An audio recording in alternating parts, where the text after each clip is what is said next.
Swayam Prabha. Digital India. Educated India.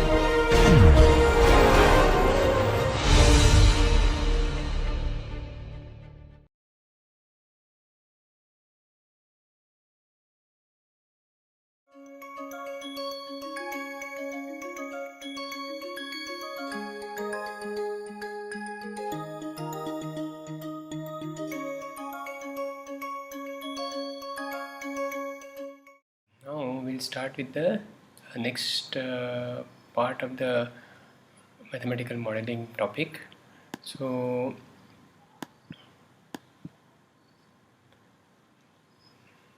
let's see how we get this thing right.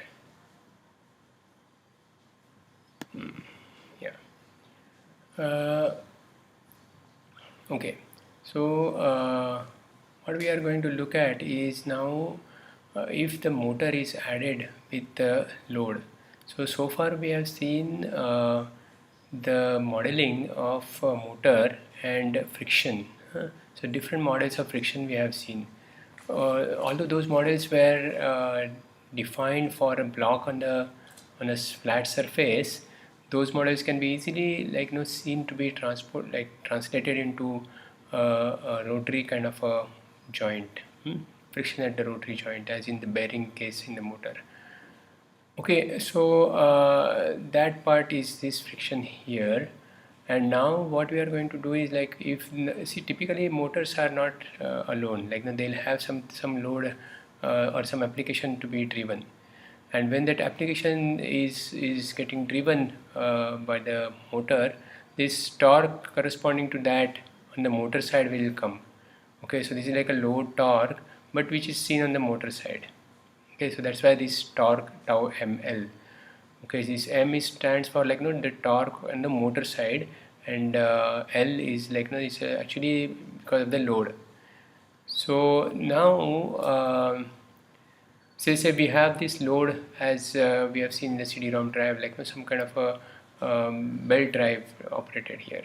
So there is further that belt drive is driving gear, and that gear is driving some kind of a tray, but we are not kind of considering that for now. Okay, we are just considering simple load here.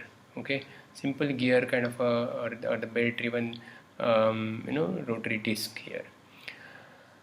For such a case, how do you think about now getting the getting this belt connection modeled? Okay, if you plug in your kinematics and dynamics of machines fundamentals, this is pretty straightforward.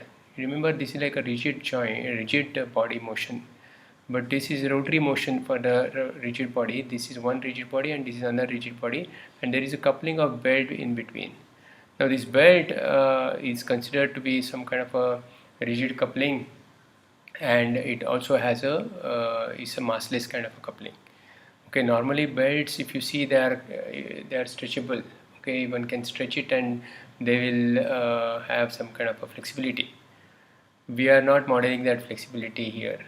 Okay, so it depends upon how deep you want to get into the modeling. Okay, depending upon what is your interest. Say if you are interested in very accurately driving this output load, okay, and the belt is very flexible, that okay, it can get stretched when it is getting driven, the stretch is quite a bit, then you may need to consider flexibility in the belt, as in some kind of a spring here. But when it is now, let's consider to begin with a simple case where this is just driven in some kind of a rigid connection of the belt, and belt is massless. Okay, so belt mass and belt inertia we are not we are ignoring, because it will be much lesser as compared to the motor and load inertias. Okay, so now with this, you can see that we need to draw a free body diagram to get these two rigid bodies considered. Okay, how will you draw this free body diagram? Just pause here for a while and then draw it yourself, and then we'll see further. So we have to draw the free body diagram, and then see the concept of equivalent inertia. Okay, we'll see this. What is this concept? but you draw the free body diagram here, and then we can see in the next slide. Okay, so you can see their free body diagram is up here. So you have these tensions in the belt which are differential. Okay, so if this is a motor which is getting driven on this in this direction, motor which is driving the belt in this direction, so the motor is rotating in this direction, the tension in this side is going to be higher than tension in the other side. Okay, this T1 is more than T2. Can you see that? Why? Okay, pretty straightforward to kind of see that. Okay, T1 will be higher than T2. So we are assuming that here the belt is not slipping. So this difference in the tensions is going to produce some kind of a torque here. So you remember these are our motor equations on motor side, mechanical equations, and in that we have this this load which is we are considering right now, load torque. So this load torque now can be written. So can you write these equations? How do you write this equation for tau ml here? So in terms of T1 and T2, one can see that these equations are going to be like this. Okay, so T1 minus T2 times our radius, radius of the motor shaft, will get you this tau ml. Okay, now if we see this expression, this expression will be on the motor side. Okay, what is the connection to the load side? Same tensions on the load side will be existing, T1 and T2 in the belt. Okay, belt is continuous, and here this action and reaction forces will exist up there.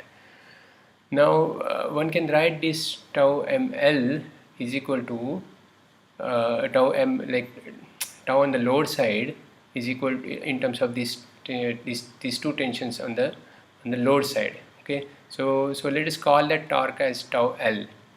Okay, so tau L is a torque which will be applied by the motor to the load. Okay, so it's like a driven, driving torque to the load. So load is getting driven by this torque tau L.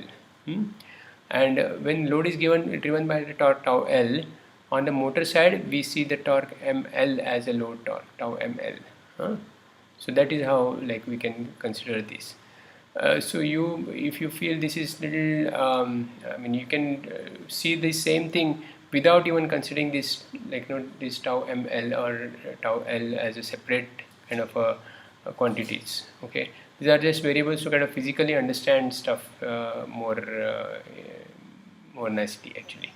So if you see that tau L will be T1 minus T2 into RL. Okay, RL is a radius of this load disc, and Rm was the radius on the motor disc here. Okay, so this ratio between the two will be n. Okay, so one can see that this tau L is equal to n times tau ml. So see, since the load side gear is bigger in size, the torque that is applied by the motor, okay, if it is on the motor side is tau ml, then on the load side it gets larger. Okay, this n is a ratio of radius RL divided by Rm. Okay, so RL is larger here and Rm is lesser here, so this is like a number which is greater than 1. So your torque enhancement happens when you have a bigger size disc, which you all very well know. The same thing will happen with the gears also, same way. Okay, so so you also can see that theta L will be equal to theta M upon N. Okay, so the gear or this belt arrangement enhances the torque but reduces the theta value or the displacement value. Okay, the displacement value of theta L will get reduced by factor of n. Okay, which is straightforward to see. I don't see this. This is just a simple kind of a kinematics of this belt drive. Okay, now what are these complete equations yet? Yes. Okay, these are not complete equations yet. Okay, we need to further develop equations of motion based on the motion of this side. So we have written the equation for motion on this side. We have developed some kinematic relationships between these two sides in terms of, like, both the torque and the theta. Okay, but still we don't have the equation of motion coming up on the load side. Okay, so how do we do that? Again, we go back to our kinematics and dynamics of machines fundamentals, and we can see here that summation of moments is equal to j times alpha will give you equation of motion on the load side. So apply this and, like, see what all equations you can get and simplify them and see. Okay, so you pause here for a while and then do this, and then we'll further see. Okay, if your equations are done, now we can see here. Look, you have JL theta L double dot plus BL theta L dot. Now this BL theta L dot, as we had on the motor side, you have some kind of a bearing friction coming up on the load side also. Okay, that is what we have written here, and that is equal to the torque which is driving the load, tau L. Okay, now we know this tau L is nothing but n times tau ml, and then now one can get right expression for tau ml in terms of these quantities here. So we can substitute that in our original equation. Okay, so this we substitute in our motor side equation, and we get now. So here we are considering still friction torque here, but we are not kind of really considering a model for friction yet. One can assume these to be zero also to simplify the analysis and see stuff without friction, what is that we can see. Okay, so now one can see that, okay, this is load theta double dot and theta L dot. Now they can be transformed into the same quantities theta m here. Okay, how do you transform that? Theta L is equal to theta m upon n. Okay, so when you use that, you get this equation. So you get this n square term here, and now you collect the like terms which are multiplying theta m double dot and theta m dot, and then you can see your equation gets to this form. This is very interesting, you can see now. Okay, so we get something like a equivalent inertia up here. Okay, so this reads like Jm plus Jl upon n square. So like, see, if n is really very large, okay, so say n is 3 for example, okay, then your inertia L, Jl is reduced when it is seen by the motor by 9, factor of 9. Okay, so if the gear reduction is really high, then as compared to the motor side, like, the load inertia value will be very as compared to the motor inertia Jm, the load inertia seen on the motor side, okay, this term is going to have a insignificant kind of value. Can you see that? So for this value to be very significant, you need to have a load inertia much larger than motor inertia. Okay, so this is very interesting physical understanding up here. So one can kind of say, okay, oh look, I'll just kind of account for my load side inertia by collecting, like, by saying, okay, it may be like at most 4.2 or 0.5 times motor inertia, and I can like directly say this Jm equivalent is equal to some factor into Jm. That can be one simplification one can do. Depends upon, like, how do you have the inertias on the load side and how much is a gear reduction. So you can work out some numbers for some specific cases, and you'll find that, okay, oh look, these values of load inertia, although, like, it looks very big, that okay, this motor is driving big inertia, when it is transformed on the motor side, it has not much of a value there. Okay, so this is a very important understanding here. Now we can reach the same understanding by energy way also. Okay, how can you think about that? So instead of letting all these free body diagrams safe, especially if there are multiple connections. So far we have considered only one belt connection. Then there are gears. Then there are some rack and pinion or some kind of a gearing system is there. Whole of that gearing system would have a degree of freedom still 1. Okay, so motor position, if it is specified, all the positions in the system get specified. Okay, that's what happens in this case also, right? You see that when the motor position is specified, load position is specified time upon n. So that kinematics is very simple for such a cases here.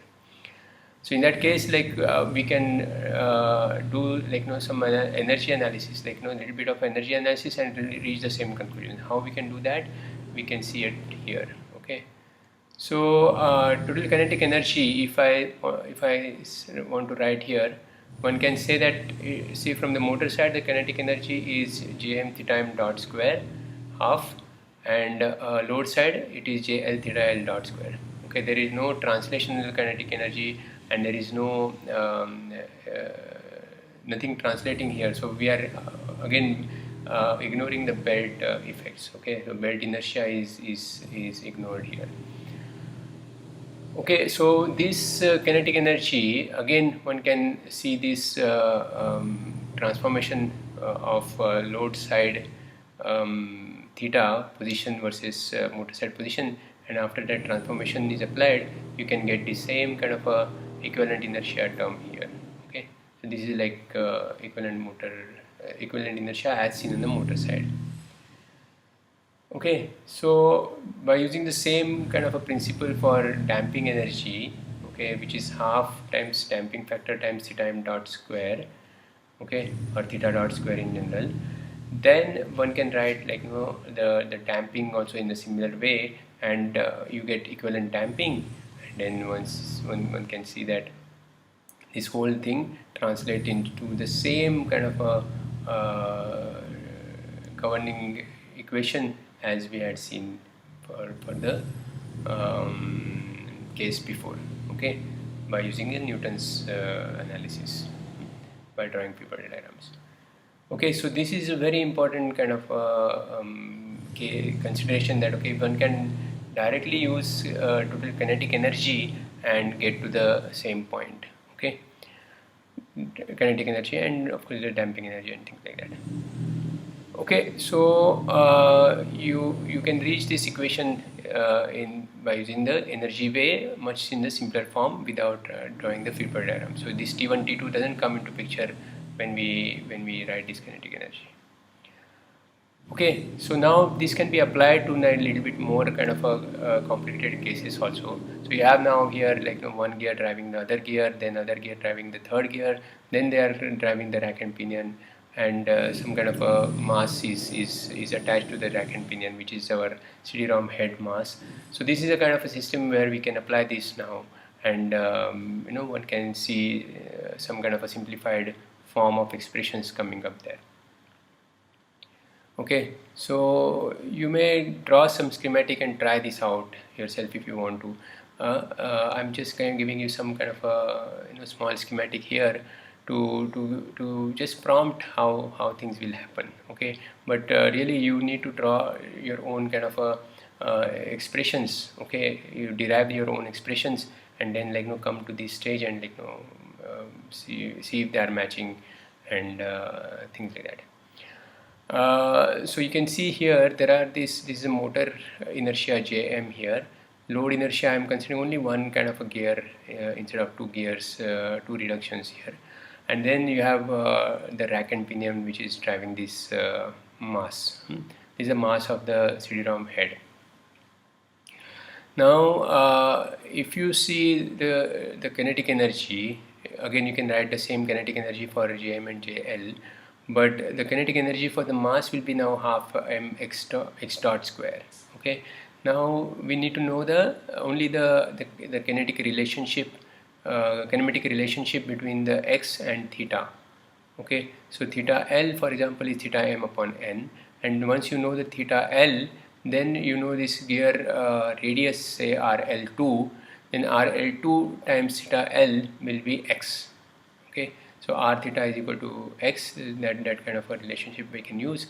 So this is RL2 is like a pitch radius of a pinion which is attached to the load side and driving the rack. So this is how one can get this kinematic relationship. Once the kinematic relationship is known, one can substitute that, like, in the energy expression, x dot will be equal to now RL2 times now theta L. I can substitute here theta m dot upon n. Okay, and once you use that into writing the total expression of kinetic energy, you are going to get this equivalent inertia on the motor side. So this, now the mass inertia here gets transformed to the motor side, okay, in proper dimension form, which is required at the motor side, is m times r L2 square. Okay, so this is like a inertia term. This is having same kind of a dimensional quantity as JL or JM, and divided by n square still comes here. Okay, so this is very interesting way one can get to the simple systems very easily to resolve, like, how many different kind of moving elements are there in the rigid system. Kinematically, many of mechatronic systems would fall in this kind of a category, and one can write nicely this form of equations. One can extend these to the screw drive also, and things like that. So you can see now that. Now another important part is, like, friction in this case. So friction, as you can see here, exists at these points. You remember now, right? Like, we had these 2 points B and C underneath, okay, where the contact happens with the rod on this side, and there is some kind of a contact happening on the other side as well. Okay, so friction would exist mainly at these points. Now if this mass is moving here, and mass is having, say, inertial force, x double dot times m in this direction, at passing through the CG of this mass, this force is going to have some kind of a torque, as we see that if we start doing this free body diagram for the case of this rack and mass system. Okay, rack is connected here, and then we assume that, okay, these B and C points are somewhere here and here. So can you see now how the friction will come up? Okay, so especially, like, is there any connection between friction and the inertia is what we want to see here. So for that you really need to draw the free body diagram. I'll just kind of, like, give you some small insight into how do we proceed, and then, like, maybe you can proceed from there. Okay, so let's do that. Okay, so if you see here, I'll draw this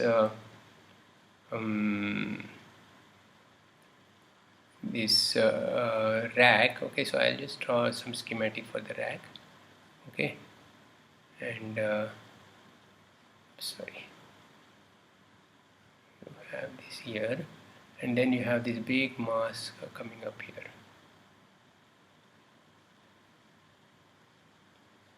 Okay, now this mass, at this CG of mass, you have some x double dot, okay, or this mass here, and this is x here.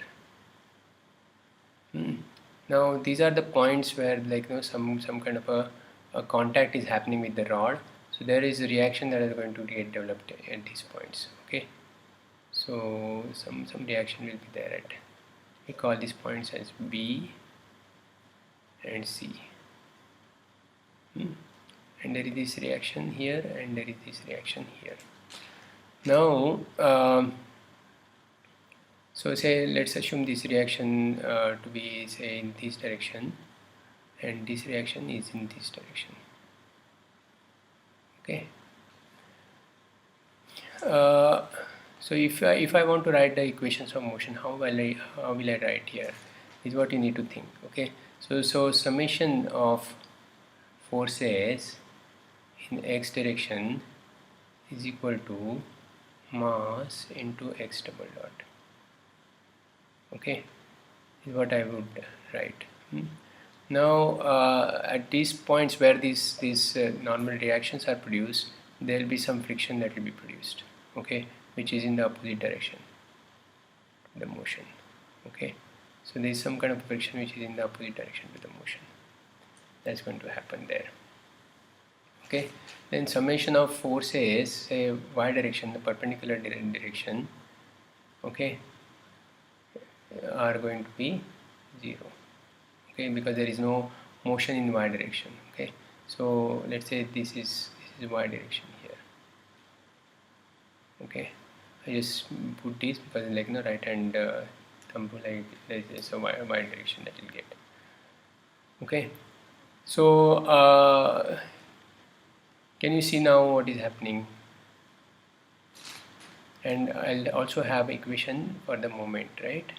So this is one rigid body on which some forces are getting applied, and for that the summation of moment also is equal to 0 because there is no alpha, there is no rotation of this body happening here. This body is getting only translation in the x direction.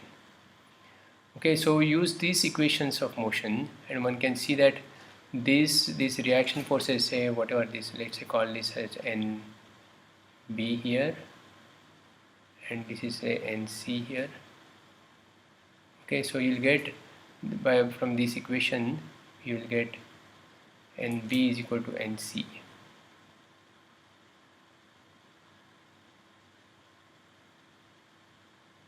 Okay, and then from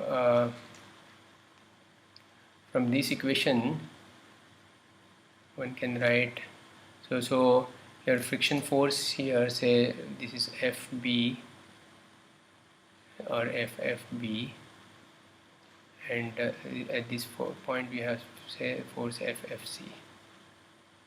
Okay, let's say capital F. Okay, so this friction is always opposing this direction of motion. So and of course you have this driving force coming from the rack somewhere. Okay, so let's say driving force point we can assume somewhere here. Okay, so this is a driving force which is coming from the pinion, the rack. Okay, so this is F, let's say call this as F pinion. Okay, so Fp is your driving force which is driving the mass in the same direction as x here, and so you say that if you sum the forces up in the direction of Fp, okay, Fp minus like your F at P minus this Fc is equal to your mass into x double dot. Can you see that? Now FFB and FFC are our friction forces. So FFB is equal to mu times NB, and FFC is equal to mu times NC.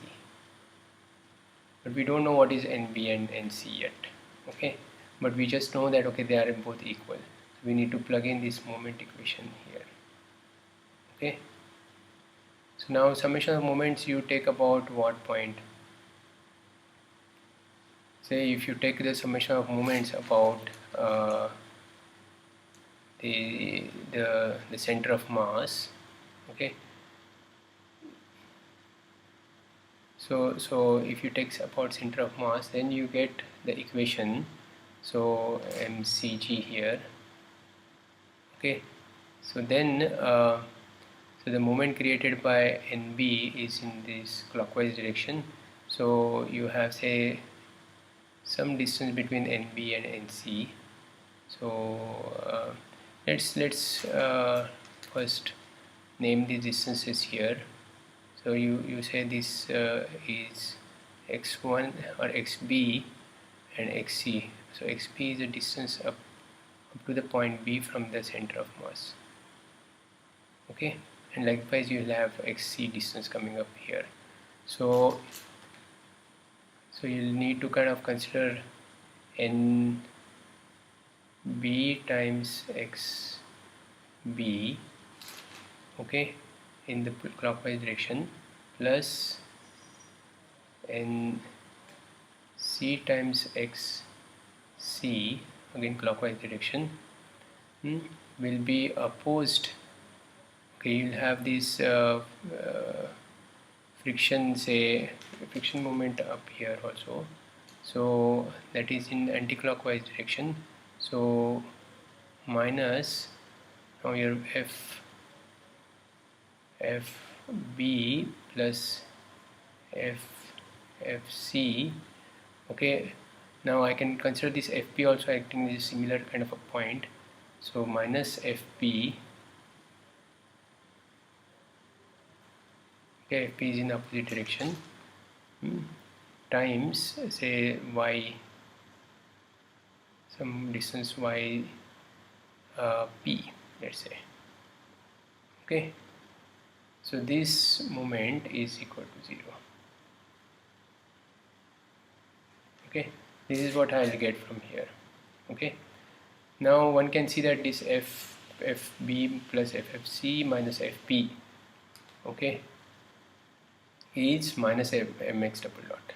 Okay, like that you can substitute that, and then you get this nb and nc are equal, so this will happen as nb times say xb plus xc, okay, which is this total distance between these points b and c. So this distance bc will be xb plus xc, and then one can write directly nb times this distance bc here, okay, and this is going to get, so you have this y distance yp is still there, and then this is equal to minus